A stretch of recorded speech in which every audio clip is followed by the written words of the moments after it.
코로나 가운데도 시간은 흐르고 있습니다. 어느덧 한 해의 마지막 달이 됐고요. 그나마도 이제 한 열흘 정도밖에 남지 않았습니다. 한 해의 마지막 달을 보내는 여러분 어떻습니까? 마음이 어떻습니까? 물론 특별한 느낌이나 감정 없을 수도 있습니다. 해마다 맞이하는 마지막 달이기 때문에 2021년은 이렇게 가도 2022년이 있기 때문에 또 달력 한 장 바뀌는 것 외에는 특별히 달라질 게 없다고 생각하기 때문에 그럴 수 있습니다. 그런데 여러분, 정말로 내 인생의 마지막 달이라면 어떨까요? 지금 경험하는 모든 것들이 오늘 이 예배조차도 마지막 예배라면 어떨까요? 아마도 허투루 보내진 못할 것 같습니다. 그리고 일상에서 중요하지 않은 것들은 다 걸러내고 정말 소중한 것만 붙들게 될 거예요. 그게 뭘까요? 얼마 전에 한 예능 프로에서 역사 수집가 박건호 씨라는 분을 접하게 됐습니다. 컬렉터, 역사를 수집하다라는 책도 펴냈지만 사실은 학원에서 한국사를 가르치는 평범한 분이에요. 근데 어떤 계기로 지난 역사 속 그 자료들을 하나둘 모으기 시작했고요. 30년이 넘는 동안에 약 1만여 점의 자료를 수집했다고 합니다. 대개 알려지지 않은 평범한 사람들의 그런 물건들을 수집해 왔는데 그 중에는 방금 사진에서 보신 것처럼 지난 역사를 다시 돌아보게 해주는 그런 소중한 자료들도 있습니다. 근데 여러분, 이 많은 자료를 모으기 위해서는요, 돈이 필요할 거 아닙니까? 실제로 이분이 그 자료를 모으는데 단돈 1,000원짜리도 있었지만 때로는 중고차 한 대 가격에 이른 그런 비싼 것도 있었다고 합니다. 그러면서 그 자료들을 모으는 동안에 수억 원의 돈을 썼다는 거예요. 돈 되는 일도 아닌데, 누가 알아주는 것도 아닌데 굳이 그 많은 돈을 쓸 필요가 있었을까요? 이분의 아내는 얼마나 속이 터졌을까요? 그렇죠? 그런데 그렇게 자료를 수집하는 동안에 이분 안경이 그 안경테가 6번이나 부러지는 일이 있었대요. 그런데 그때마다 안경테를 새로 바꾼 것이 아니라 그 부러진 안경테를 본드로 접착제로 붙여가면서 그렇게 썼다는 거예요. 이유는 그 돈으로 자료 하나를 더 구입할 수 있기 때문에. 저는 이분의 이야기를 들으면서 참 많은 생각을 하게 됐습니다. 다른 사람이 볼 때는 별거 아닐 수 있어요. 그런데 이분이 생각할 때는 정말 소중한 것, 중요한 거라고 판단하신 것이죠. 그러면서 중요하지 않은 것을 버릴 수 있었던 거예요. 여러분, 그렇지 않습니까? 정말 중요한 게 있으면 덜 중요한 것은 내려놓을 수 있습니다. 여러분, 그렇다면은 우리 인생에서 그 무엇보다 소중하다고 생각하는 것 뭘까요? 특별히 내 인생의 마지막 시간에 정말로 우리가 붙잡아야 될 것 뭘까요?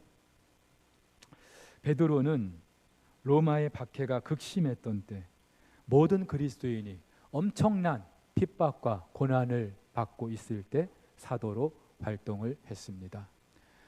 실제로 본인도 십자가에 거꾸로 매달려 죽었다고 합니다. 그래서일까요?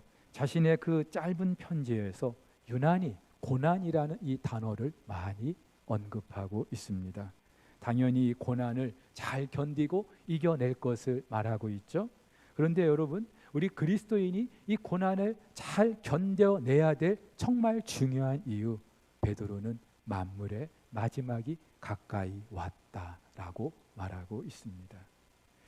특별히 베드로가 말하는 이 마지막은요, 여러 마지막 중에 하나가 아니에요. 2020년의 마지막, 2021년의 마지막, 2022년의 마지막, 이런 마지막 중에 하나가 아니라 궁극적인 마지막, 특별히 우리 인생의 마지막, 무엇보다 예수 그리스도의 재림과 함께 주어지는 그 종말을 말하고 있습니다.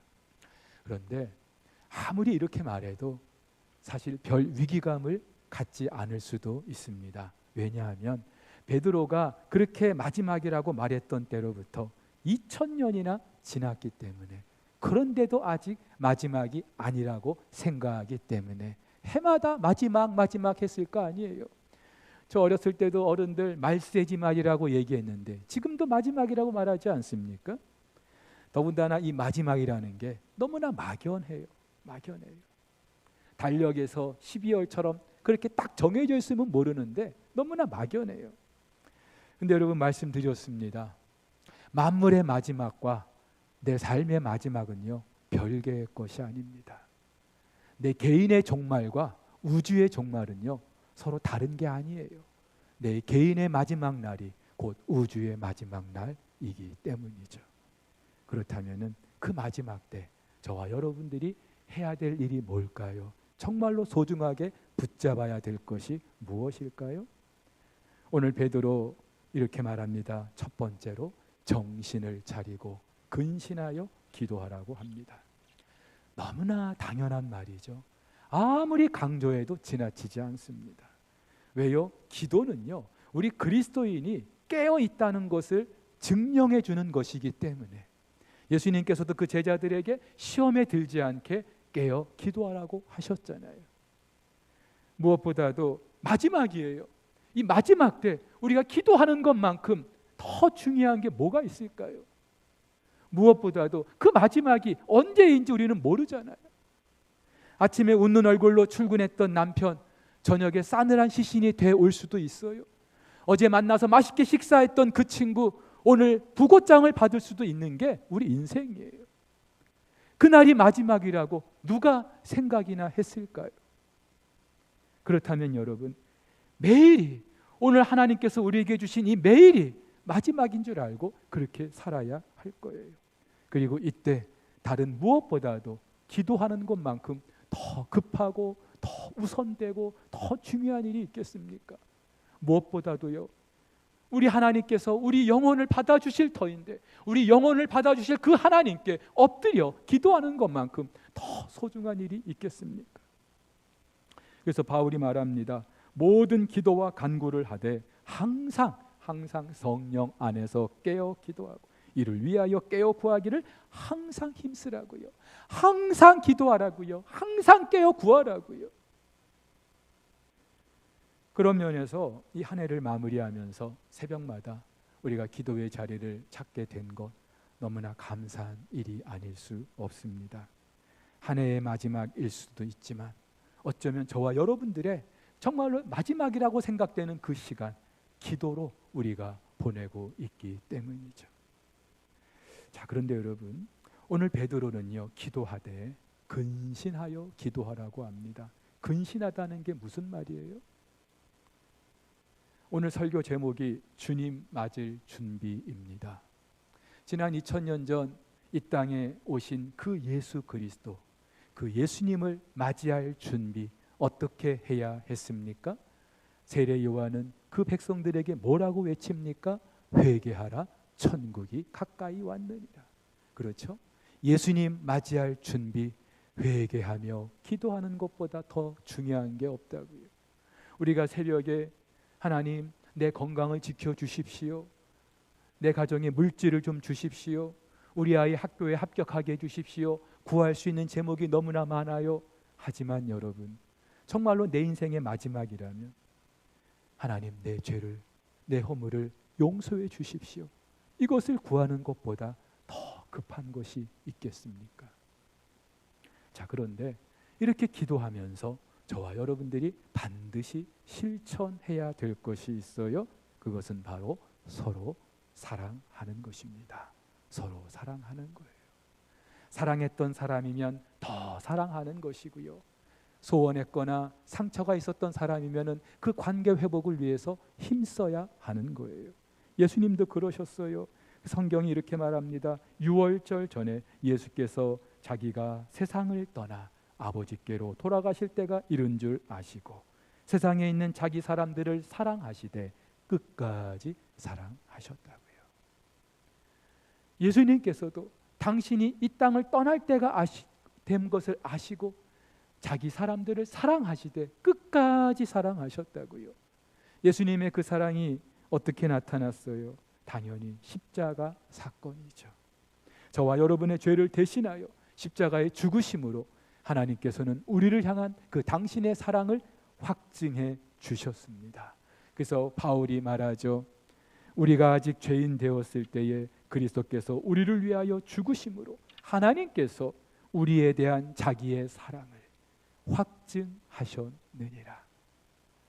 하나님이 우리를 얼마나 사랑하시는지 십자가를 통하여 시위하듯이 보여주셨다는 말입니다. 여러분, 어리석은 질문인데요. 예수님께서 왜 십자가에 죽어야 하셨죠? 하나님께서 왜 그 아들을 십자가에 내주셔야 했죠? 당연히 우리의 구원을 위해서입니다. 그런데 그보다 더 실제적인 이유가 있어요. 그래야 우리를 용서하실 수 있기 때문이죠. 하나님은 공의로우신 분이셔요.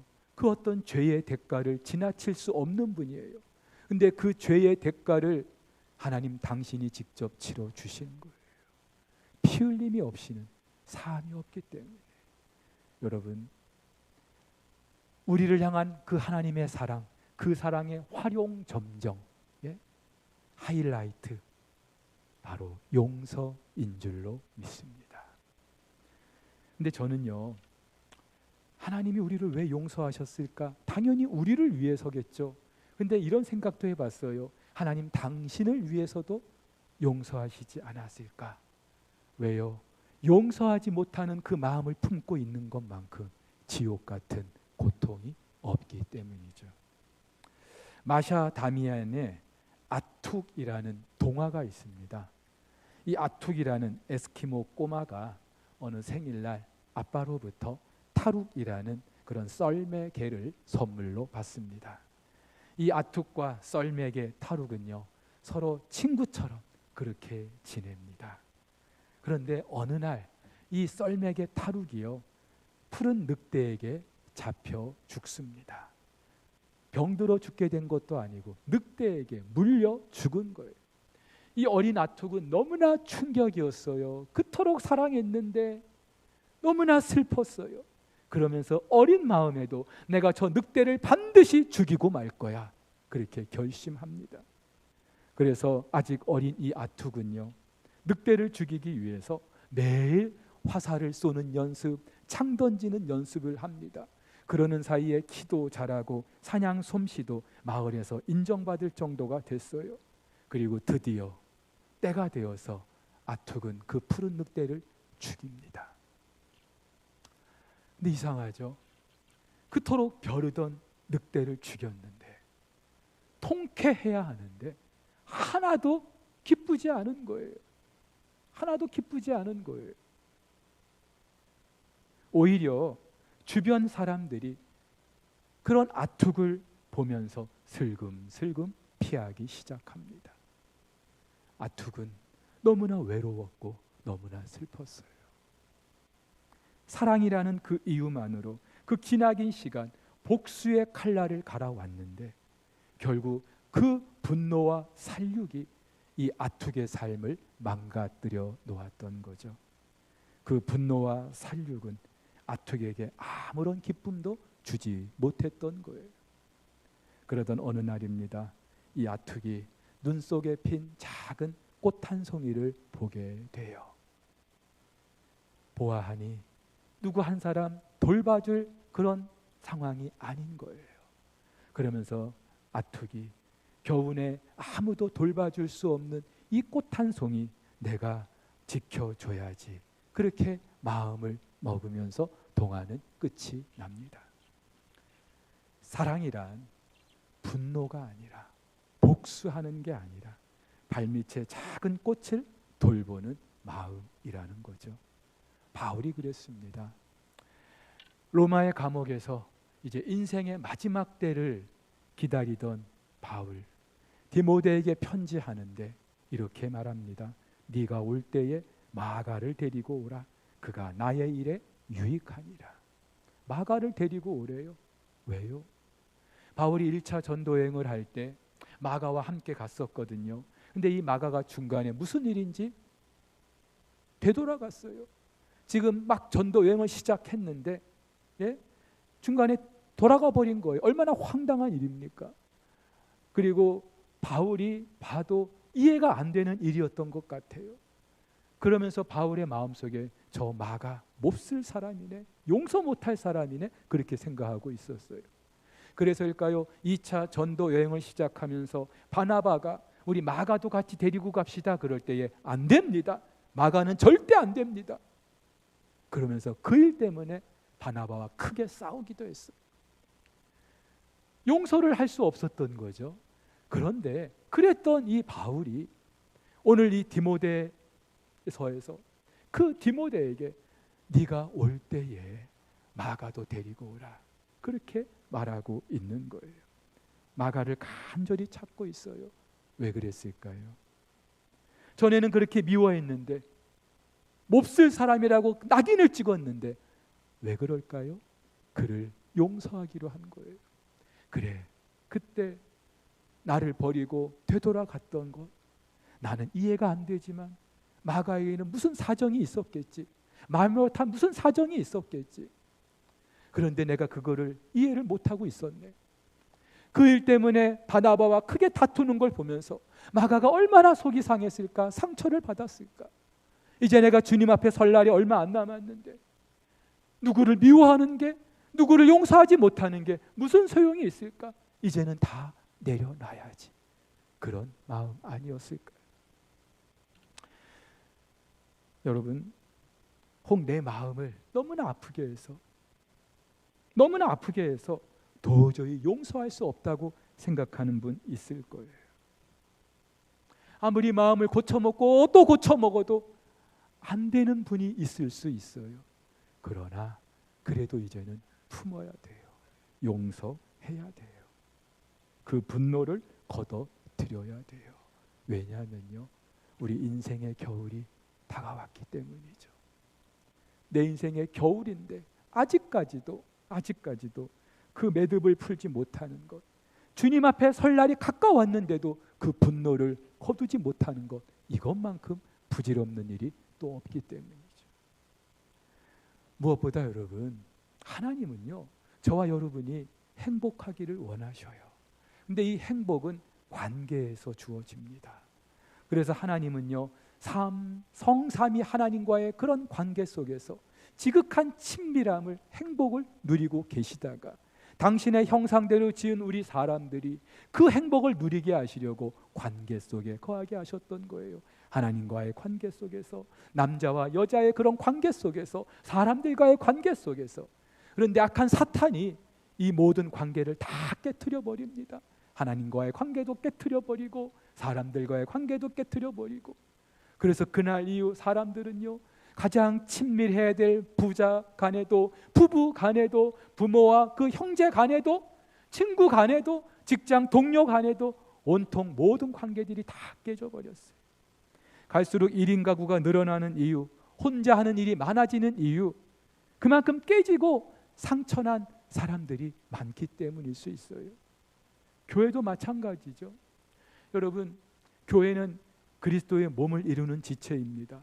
저와 여러분들은 그 지체로서 예수 그리스도의 몸을 이루고 있어요. 근데 저와 여러분들은요, 같은 집안 사람도 아니고, 같은 동양 사람도 아니고, 같은 학교를 나온 사람들도 아니고, 공통점이라고는 하나도 없을 수 있어요.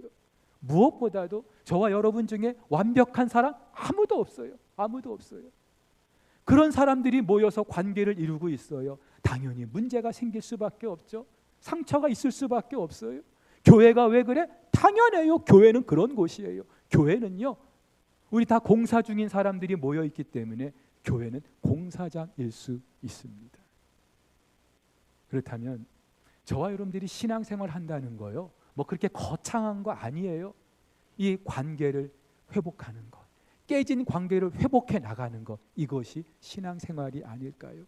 하나님과의 깨진 관계를 회복하는 것, 그리고 사람들과의 관계를 회복하는 것, 이것이 바로 저와 여러분들이 예수님 닮은 그 정도를 드러내는 척도가 아니겠습니까? 어떻게 될까요? 오늘 베드로는 이렇게 말합니다. 사랑하되 뜨겁게 사랑하라고. 서로 뜨겁게 사랑하라고요. 뜨겁게 사랑하라는 게 무슨 말일까요? 남녀 간에 불타는 사랑을 해보라는 걸까요? 오늘 이 뜨겁게라는 말, 열정적으로 간절히 그런 의미가 있어요. 근데 또 다른 의미도 있는데요. 굳은 의지를 가지고, 다시 말해서 의지를 가지고, 근데 그 의지가 어떤 의지요? 강한 의지, 굳은 의지. 사랑할 수 없는 사람이지만 내가 반드시 사랑하고 말 거야. 그 관계를 내가 회복하고 말 거야. 그런 의지를 가지고 사랑하라는 말이에요. 당연히 그 의지가 있다면은요, 필요한 지혜도 있고 방법도 있어야 되겠죠. 오늘 저는 그래서 우리의 관계 회복을 위해서 필요한 3가지를 잠깐 나누려고 하는데요. 이 원리는요, 사람과의 관계뿐만이 아니라 하나님과의 관계에서도 그대로 적용될 수 있습니다. 첫 번째는요, 인정하는 거예요. 지금 관계가 깨진 것 나 때문입니다. 내가 잘못했지. 그런 겁니다. 인정하는 거예요. 이게 쉽지 않아요. 상대방은 상처받았는데 나는 별 문제의식 없이 지날 수도 있거든요. 뭐 그런 거 가지고 그렇게 기분 나빠해, 상처를 받아 대수롭지 않게 생각할 수도 있는 거거든요. 근데 여러분, 이 잘못이나 실수의 기준은요, 가해자가 정하는 게 아니에요. 피해자에게 있는 겁니다. 그 사람이 내 말 한마디 때문에, 내 행동 하나 때문에 상처를 받았다면, 아파했다면 아픈 거예요. 내가 잘못한 거예요. 여러분, 죄가 그렇지 않습니까? 죄의 기준은요, 절대적으로 하나님의 말씀입니다. 그 말씀에서 어긋날 때 그것이 죄인 거예요. 근데 간혹 자기가 기준인 사람들이 있어요. 내가 생각했을 때 죄면 죄인 거고 아니면 아닌 거예요. 이런 사람들은 절대 구원받을 수 없겠죠. 우리가 새벽마다 느헤미야서를 다루고 있어요. 52일 만에 성벽 공사를 마친 이 백성들, 수문 앞 광장에 모여서 대대적인 회개 운동을 벌입니다. 근데 그 회개 운동의 가장 기준이 됐던 게 뭐예요? 새벽부터 정오까지 하나님의 율법을 낭독하는 거였어요. 말씀이 기준이었어요. 그 말씀에 비춰보니까 하나님, 정말 우리가 잘못 살았네요. 우리가 정말로 허물이 너무나 많네요. 그렇게 고백하게 됐던 거죠. 여러분, 이걸 솔직하게 인정하는 것이 자복 아닙니까? 내가 잘못했습니다. 이게 자복 아니겠어요? 이것이 있어야 그 다음 단계로 나아갈 수 있는 거예요. 여러분, 사람과의 관계도 그렇죠. 무엇이 됐든 처음에는요, 섭섭함, 서운함으로 시작해요. 그리고 이 서운함, 섭섭함이 제때 해결 안 되면은요, 나중에 쌓이고 쌓여서 갈등이 됩니다. 그 갈등이 미움으로 발전하고요, 그 미움이 다투게 하고요, 그 다툼이 결국은 큰 죄를 범하게 하는 거예요. 근데 여러분 아시죠? 모든 갈등은요, 양쪽에 다 책임이 있어요. 손바닥도 마주쳐야 소리가 나는 것처럼 양쪽 다 책임이 있는 거예요. 교통사고가 그렇고 부부싸움도 그렇지 않습니까? 부부싸움의 80% 아내가 먼저 시작한다고 합니다. 우리 여자분들 인정하십니까? 여자가 먼저 시작한대요. 근데요, 부부싸움의 그 원인 제공을 하는 사람들은 모두 다 남편이랍니다. 이렇게 보면은 둘 다 책임이 있는 거죠. 그렇다면은요, 상대에게 얼마나 잘못이 있건 없건, 그 잘못이 얼마나 크건 작건 간에 내가 먼저 잘못했다, 내가 먼저 인정하는 거예요. 상대가 잘못했다고 고백해 주기를 바라기보다 내가 먼저 머리를 숙이는 거예요. 이것이 이기는 거고요, 이것이 사랑입니다. 두 번째, 자기의 잘못을 인정했으면 사과해야죠. 용서를 구해야 합니다. 하나님께도 마찬가지죠. 하나님, 내가 잘못했습니다. 그리고 우리가 드리는 기도가 뭐예요? 용서해 주세요. 사람에게도 내가 잘못했습니다. 내 잘못을 용서해 주세요. 사과를 구해야 하는 거예요. 미안하면 미안하다고, 죄송할 일이 있으면 죄송하다고 말하는 거예요. 근데 이것도 쉽지 않아요. 예. 여러분 아시지 않습니까? 용기가 필요해요. 잘못한 것 내가 인정은 하는데 내가 용서해 달라고 사과는 못 하겠는 거예요. 왜요? 내 자존심이 허락하지 않는 거예요. 그렇게 말해버리면 내 자존심이 완전히 땅바닥에 내려앉는 것처럼 생각하기 때문에요. 근데 여러분, 내 자존심이 중요한 만큼 상대방의 자존심도 중요한 거죠. 내가 상처를 받았다고 생각하면은 상대도 그만큼 상처를 받은 거예요. 하나님과의 관계가 그렇습니다. 죄를 인정하고 나서 용서를 구하는 것, 이것이 회개입니다. 하나님과의 관계 회복은 회개로 시작되고요. 사람과의 관계는 사과로 시작되는 거죠. 근데 간혹 이 사과의 질을 떨어뜨리는 말이 있어요. 내가 잘못했습니다. 하지만 무슨 말이에요? 나도 잘못했지만 너도 잘못하지 않았냐? 여러분, 이런 사과는요, 해서는 안 될 몹쓸 사과이고요, 병든 사과입니다. 사과는 사과로 끝나야 돼요. 미안하면 미안하다는 말로 끝내야 돼요. 변명은요, 나중에 해도 돼요. 무엇보다 관계를 회복하고 싶다면은 그냥 미안합니다, 용서해 주세요, 이 한마디로 끝나야 돼요. 여러분, 사울이 그랬잖아요. 아말렉을 쳐서 모든 살아있는 것을 다 진멸하라는 하나님의 명이 있었어요. 그런데도 이 아말렉이, 이 사울이 어떻게 합니까? 보니까 살진 소와 양들이 눈에 들어오는 거예요. 야, 이것들을 죽이는 게 너무 아까운 거예요. 그러면서 살려둡니다. 나중에 사무엘이 와서 이 들리는 소와 양의 소리는 무엇입니까? 호되게 꾸짖습니다. 그때라도 이 사울이 내가 잘못했습니다, 하나님 말씀을 어기고 내가 잘못했습니다, 그렇게 용서를 구했다면은 하나님이 그를 용서해 주셨을 거예요. 근데 끝내 그렇게 하지 않죠. 하나님 말씀대로 제가 아말렉 다 진멸했습니다. 하지만 이 양과 소들을 보니까 이걸로 하나님께 드리면 좋을 것 같아서 살려뒀습니다. 말도 안 되는 변명을 하면서 또 한 번의 거짓말을 하게 되지 않습니까? 세 번째는 뭘까요? 잘못을 인정했어요, 사과했어요, 그 다음에는요, 보상하는 겁니다. 완벽한 회복은 보상에 있어요. 여러분, 손해를 입힌 것에 대한 보상, 성경도 말하고 있습니다. 무엇보다 사람과의 관계의 그 회복은요, 보상을 통해서 이루어질 수 있어요. 때로는 물질의 보상이 필요할 때도 있을 거고요, 감정의 보상이 필요할 때도 있을 거예요. 선물을 하거나 같이 밥 한번 먹을 수도 있을 거예요. 하지만 상황에 맞는 그런 보상이어야 할 것이고, 또 진정성이 느껴지는 보상이 되어야 할 것입니다. 하나님과의 관계도 마찬가지예요. 여러분, 그러면 하나님께 내가 잘못했어요, 용서해 달라고 구했어요. 이제 보상을 해야 될 거 아니에요. 하나님께 우리가 어떻게 보상합니까? 하나님께. 안타깝게도 지난 역사 속에서 많은 사람들이요, 자기가 섬기는 그 신을 만족시키기 위해서 그 신을 달래보려고 애를 써왔어요. 이렇게도 해보고 저렇게도 해보고. 근데 여러분, 우리 하나님은 우리가 어떻게 만족시켜 드릴 수 있을까요? 우리 하나님 우리가 어떻게 달래드릴 수 있을까요? 그 방법은 하나도 없어요. 우리가 할 수 있는 것 중에 하나님의 노여움을 달랠 수 있는 거는요, 단 하나도 없어요. 단 하나도 없어요.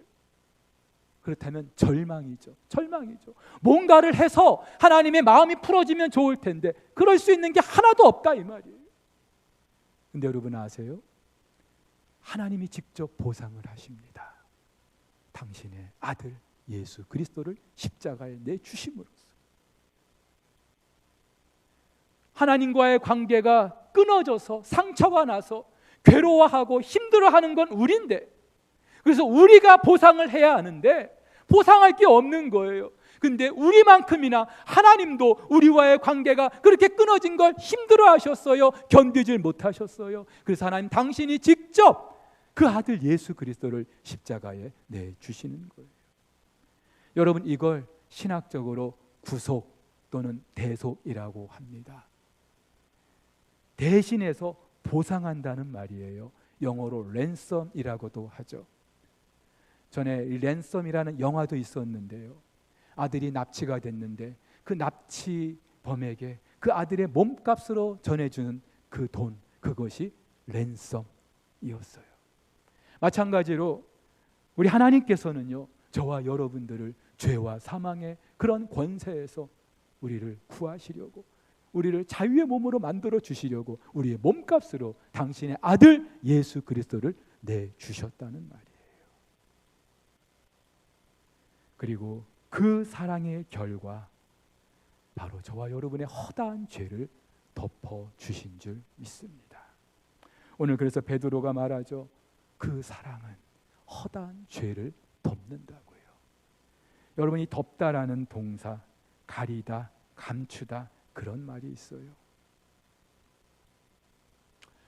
컵 안에 아주 더러운 이물이 있습니다. 그래서 제가 볼 때는 이 컵 안에 더러운 것밖에 안 보여요. 근데 이 컵을 흰 종이로 덮었어요. 가렸어요. 그러면 내가 볼 수 있게 되는 것은 이 흰 종이밖에 없는 거예요. 마찬가지로 하나님께서 그 아들 예수 그리스도의 보혈로 저와 여러분의 모든 허물을 다 덮어 주신 줄 믿습니다. 그래서 구약의 성막, 성전을 보면은 지성소가 있어요. 근데 그 지성소 안에 법궤가 있는데 그 법궤 위에 금으로 된 두 천사 그룹이 서로 마주보고 날개를 이렇게 연결하고 있어요.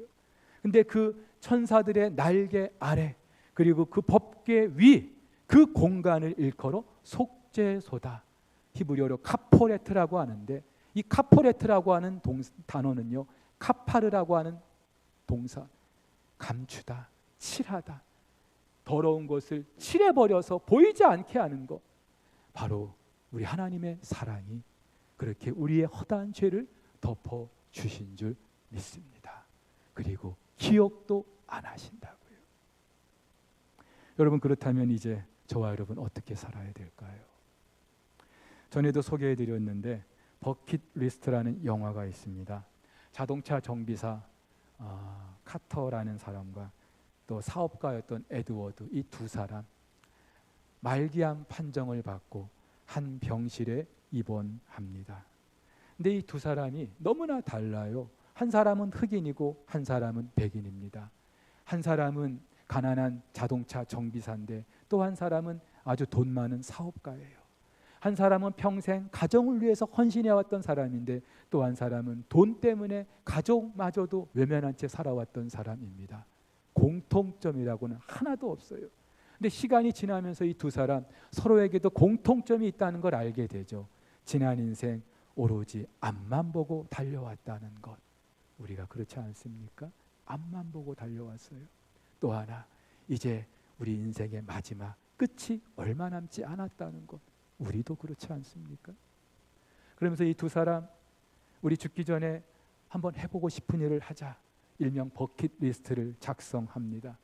그러면서 하나씩 실행에 옮기는데, 비행기에서 뛰어내려서 스카이다이빙 하기, 또 중국의 만리장성 그 성벽 위를 오토바이로 달리기, 그리고 아프리카 세렝게티 그 초원에 가서 호랑이 사냥하기, 정말로 이전에 자기들이 해보고 싶었던 것 하나씩 이뤄갑니다. 근데 이 두 사람의 버킷리스트 중에 이런 게 있어요. 최고의 미녀와 키스하기. 남자들은요, 늙어도 어쩔 수 없나 봐요. 최고의 미녀와 키스하기. 근데 이 카터라는 사람 평생 가정에 헌신해왔던 사람이잖아요. 그래서 마지막 쓰러지기 전에 아내와 함께 블루스를 추면서 마지막으로 진한 키스를 나눕니다. 에드워드는 어떡할까요? 아무도 없는데 유흥가에 가서 그냥 이쁜 여자랑 키스할까요? 근데 이 에드워드가 자기의 그 삶이 이제 정말로 얼마 남지 않은 걸 알고 그동안 소식이 끊겼던 딸 집을 찾아갑니다. 서로 남처럼 지냈던 그 딸 집을 찾아가서 딸과 마지막 극적인 화해를 나누게 되고요. 그리고 예쁜 손녀의 볼에 키스를 해줍니다. 누가 뭐래도 그 손녀 최고의 미녀 아닐까요? 어쩌면 그 10개의 버킷리스트 가운데 가장 멋지고 의미 있고 아름다운 것 아니었을까요? 사랑하는 우리 성도 여러분, 저와 여러분의 버킷리스트 이런 것이라면 얼마나 멋질까요? 그리고 우리 하나님도 얼마나 기뻐하실까요? 이런 은혜가 한 해를 마무리하는 이 즈음에 저와 여러분에게도 있게 되기를 주의 이름으로 축복합니다.